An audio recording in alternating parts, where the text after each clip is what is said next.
Hello and welcome to the third edition of Anyone's Game with James and Sarah. This week we'll be looking at the ongoing Sep Blatter racism row and its possible implications for him and for football. Yep, we'll be looking at a couple of other sports as well. We'll have just run through the candidates to succeed Martin Jonsson, who's resigned as England Rugby Union coach. And we'll also look at the athletics, Usain Bolt's decision to go for 4 golds at 2012. And we'll have some boxing as well. Mm-hmm. We'll also be looking at England's performance against New Zealand in the Rugby League Four Nations, and a look ahead to the final against Australia this weekend. So shall we start with the natter about Blatter? He's come out with some more erudite comments again. Yes, and he does make a bit of a habit of this, does old Sep Blatter. I don't know, maybe we've got different interpretations of what he said, but I looked at it again this morning, just a little clip, and he seems to suggest that racism exists. Technically it can't exist on the field, because it's just effectively banter between players, and as long as there's no third party or outside influence, then it's fine. As long as they shake hands, then it's fine. Yeah, I think that's the bit that's caused the most kind of outrage, is when he sort of seemed to be suggesting that issues to do with racial abuse on the pitch should be just settled with a handshake at full time, and then you move on to the next game and it's like nothing ever happened. Of course, as you would expect, he's now said that he was misunderstood, as he has been many times in the past when he's made apparently highly offensive comments. We'll come on to those in a bit. But yeah, I think the issue that people had was, one, he seemed to suggest that, well, he actually said the word "there is no racism in football," which clearly isn't true, given that just a few minutes later the story broke that Luis Suarez was being charged with racial abuse against Patrice Evra, which again we'll come back to in a bit. And of course this other issue of, well, you know, we have a handshake at full time and everybody moves on and there's no problem anymore.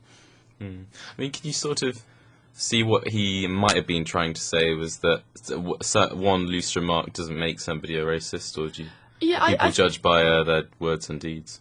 I think what he was trying to say, what he has come out and said now in an attempt to kind of clarify the remarks, was that when he said, well, players do things in the heat of the moment, he was talking about things like, you know, bad tackles and, you know, arguments between players as opposed to issues of racial abuse. So that's what he's kind of come out and said now in an attempt to clarify what he was saying before.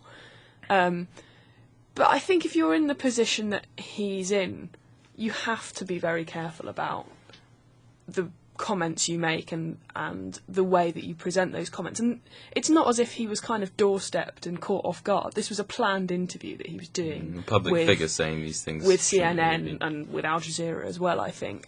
And these are obviously things that he'd thought about in advance, and he'd thought about what he was going to say and how he was going to say it. And, you know, it kind of beggars belief that someone in his position with his sort of level of responsibility wouldn't have thought through the fact that people might be a bit offended by him suggesting that racism isn't a problem in football, when quite clearly it's still a very live issue. We've brought you an exclusive here, a Blatter cognitive ability shocker. Yeah. He thinks things through. Well, you would hope so, although given his previous record in terms of offending pretty much anyone and everyone.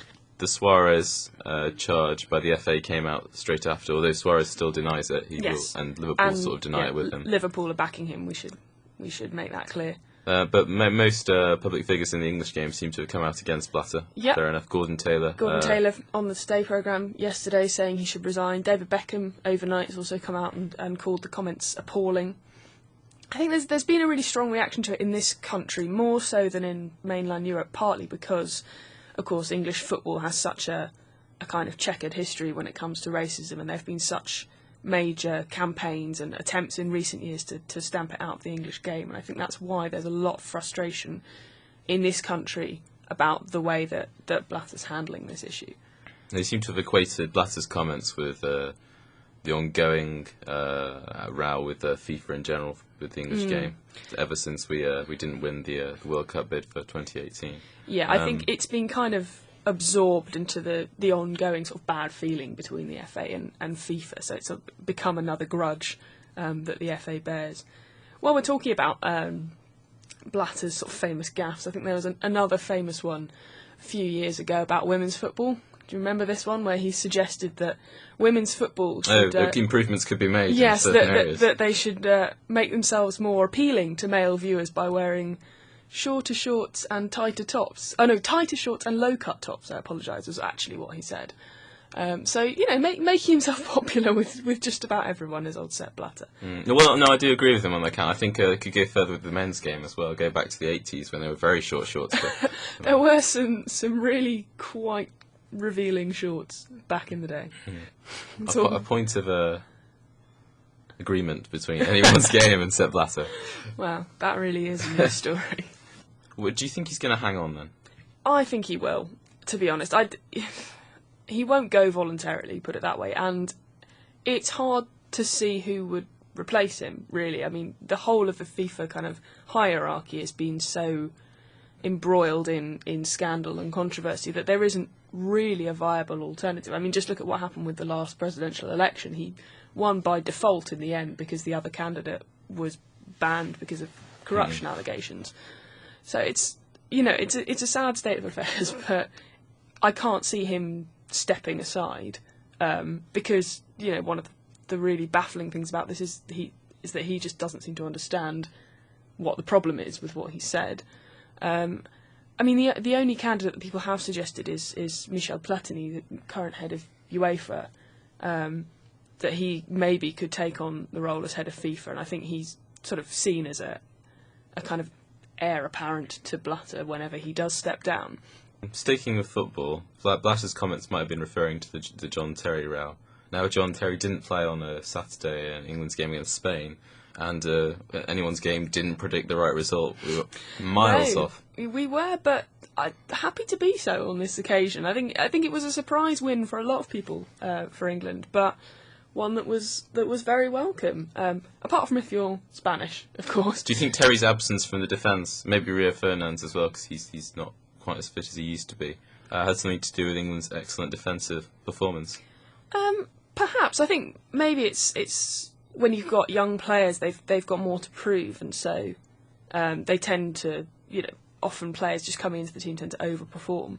But also, I think, with younger, maybe fitter players in defence, you get a lot more pace in your defence, which means that you're better equipped to deal with the kind of very lively attacking play that Spain have. But I think also what was a really important feature of the game for England was that their midfield were all prepared to sort of track back and defend when required. I mean, there's been a lot of criticism, particularly from Spanish players and coaches, of the style that England adopted. It was very defensive. It probably wasn't great to watch a lot of the time, but it worked. It works.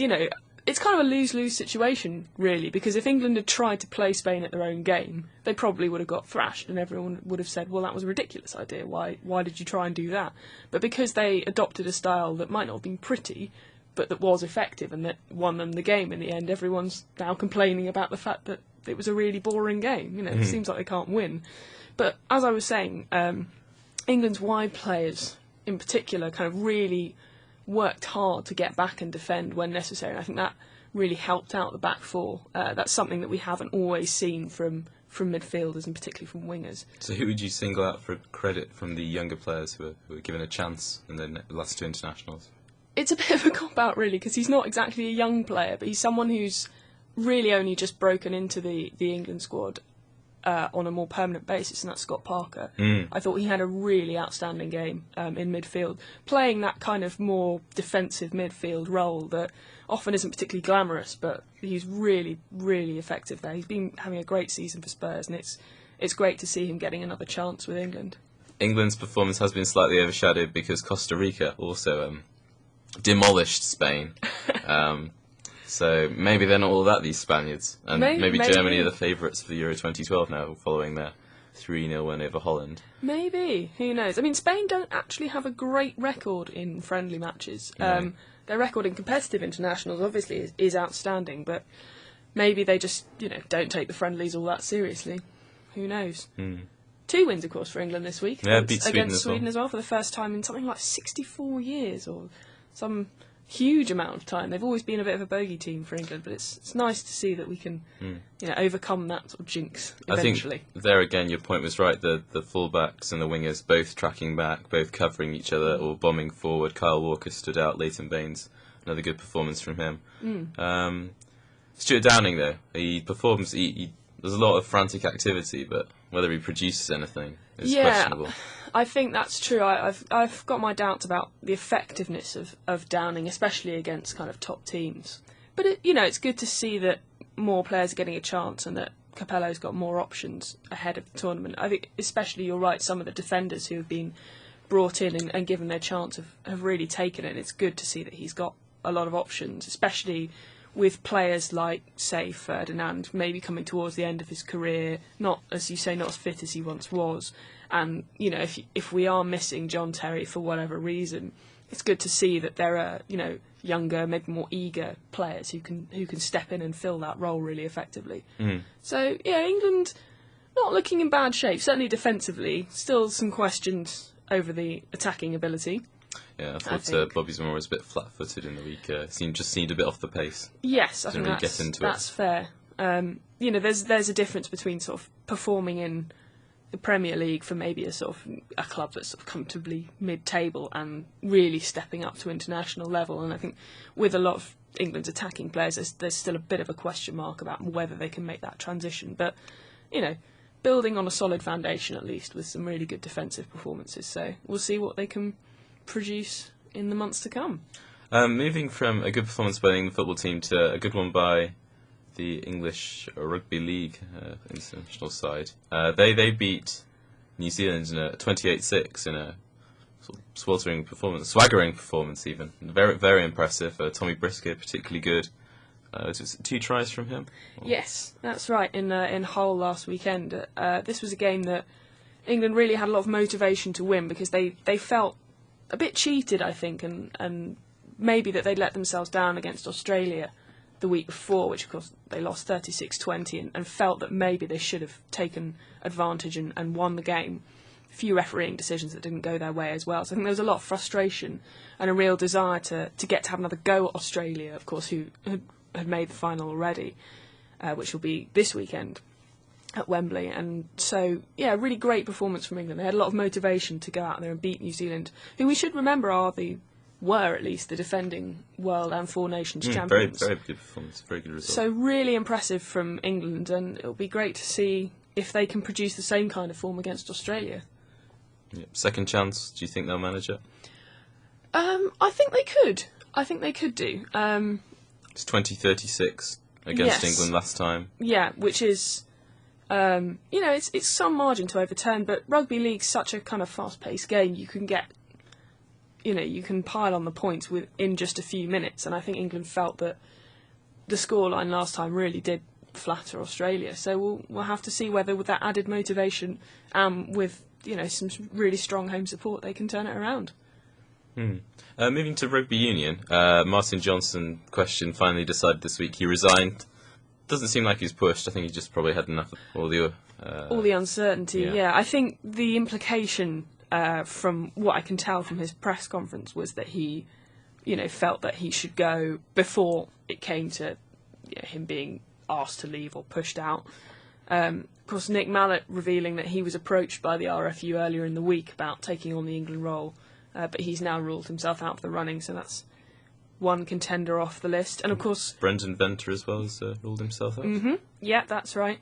And Clive Woodward as well, although I'm not sure why people were putting him forward for the role now, given that he's tied into the British Olympic Association until after the Games next year. But anyway, he has now definitively said that he doesn't want the job.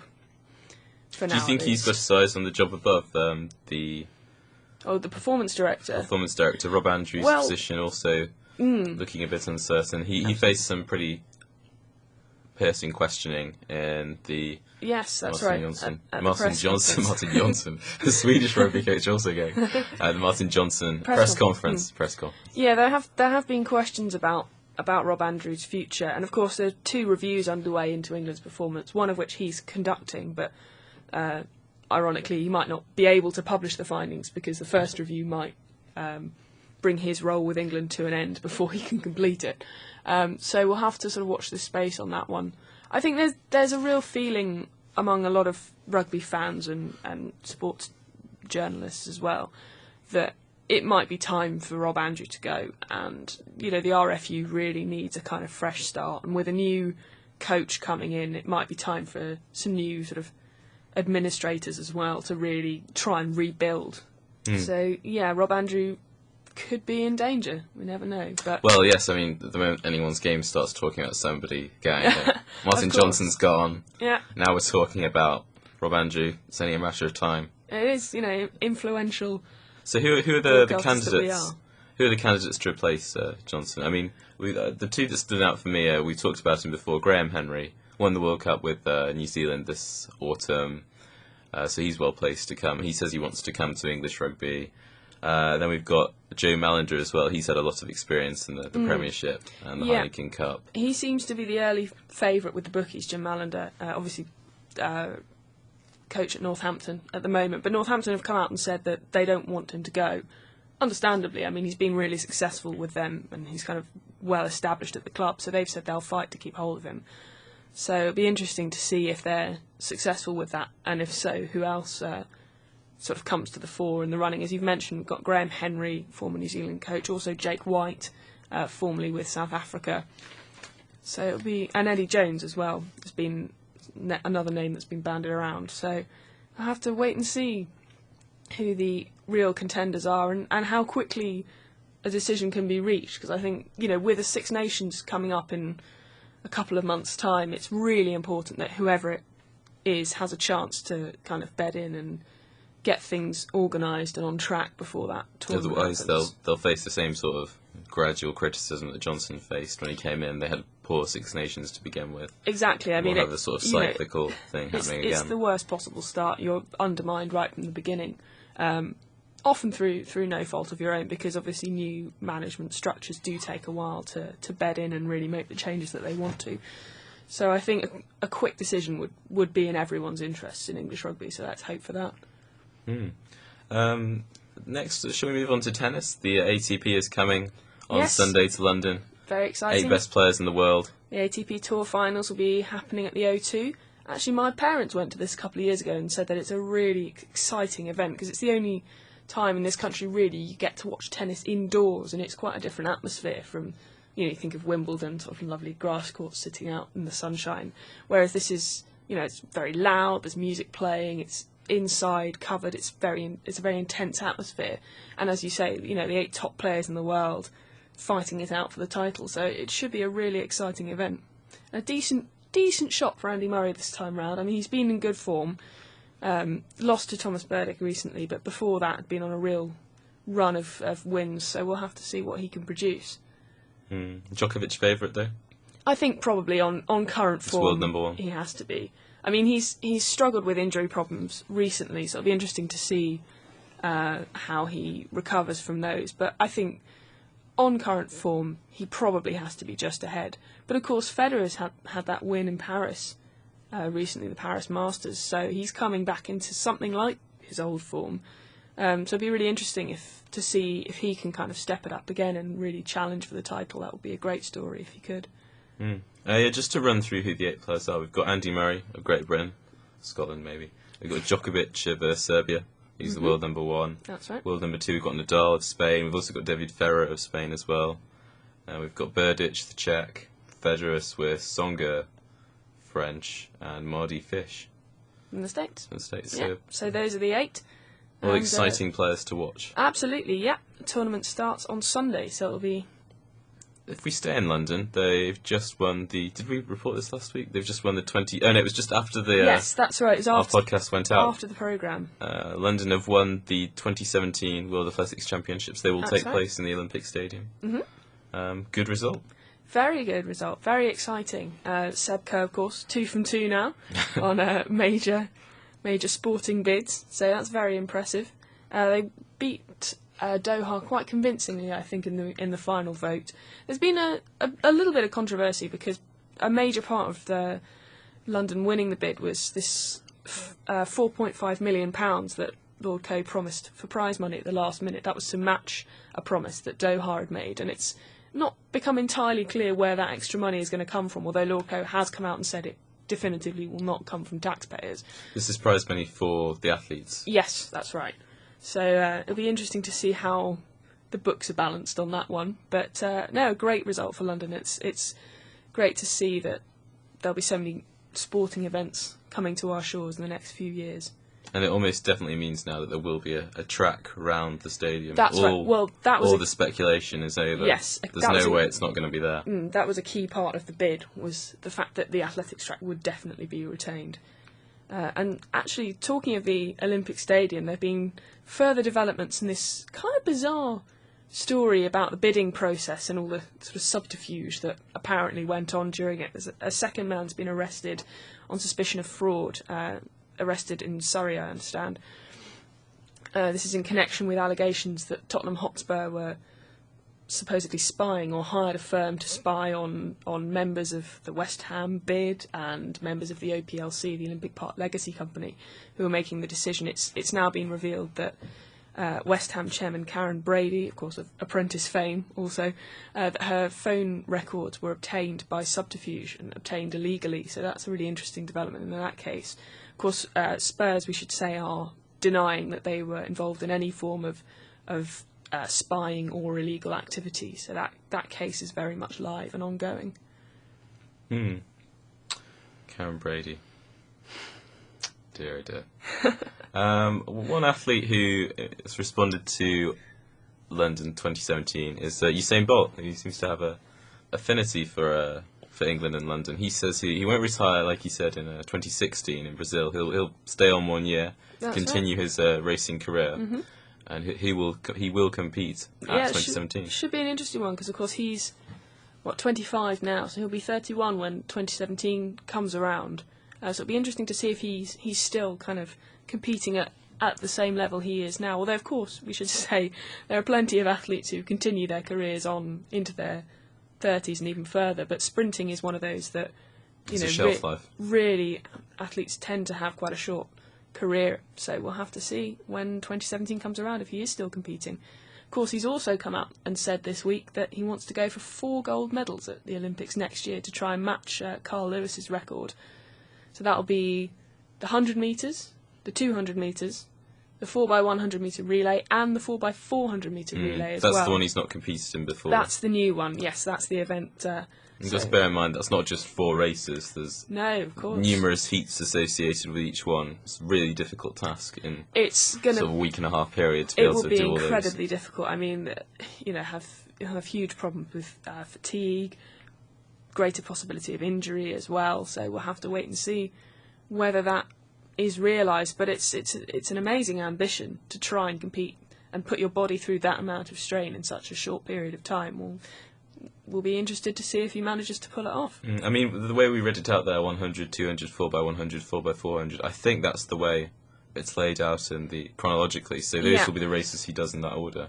So his priorities are still at the top. So if he doesn't win them all, he'll still get the 2 he wants, the 100 and the 200. Yeah. So he's not hedged his bets so much that he's going to jeopardise the big one, which is the 100. That's right. Yeah, the events that his real priority will be the ones that come first. So the 4x4 will be the last of those events, and so he'll be able to make a decision closer to the time on whether he wants to go for all 4. Should we move on to the boxing clash? Yes, some real controversy here. It was the WBO World Welterweight title fight this week between Manny Pacquiao from the Philippines, of course, very well known there, and real kind of national hero in the Philippines, and he was fighting Juan Manuel Marquez.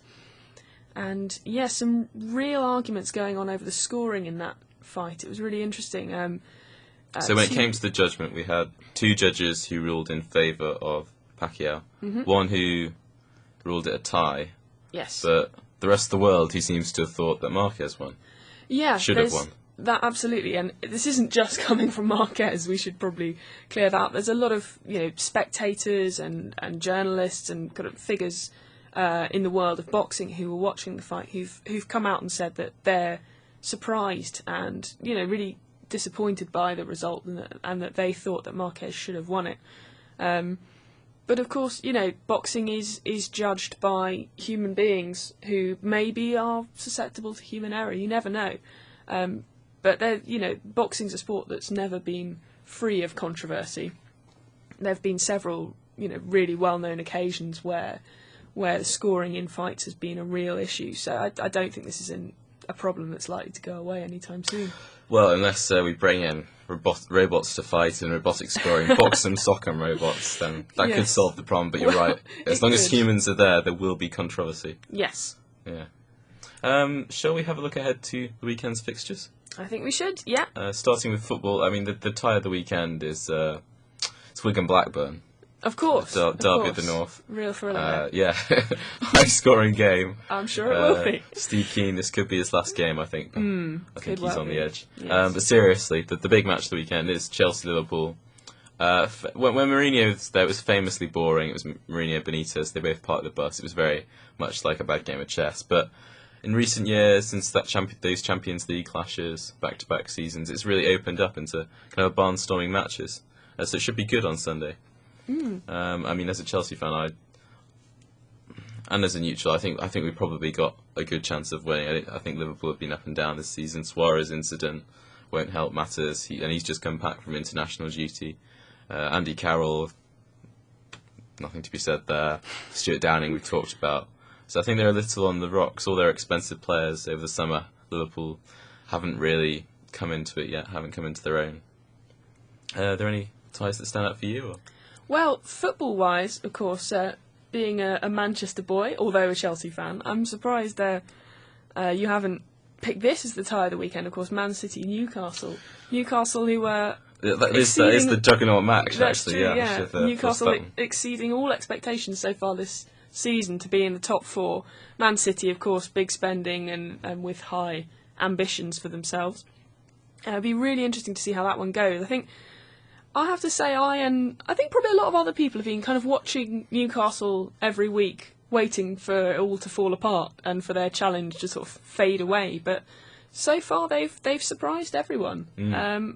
But I have to say, I think this might be the game where it comes to an end, because they haven't really faced any of the big clubs, and they've got a really tough run of matches the next few. I think they're playing three of the big four clubs in the next few weeks, and this is where it all starts. And I think this could be a bit of a reality check for them, I have to say. The way City are going at the moment, and particularly the rate they're scoring, I can't see Newcastle winning this one, to be honest. But it should be a hell of a lot more of a contest than it would have been a season or 2 seasons ago.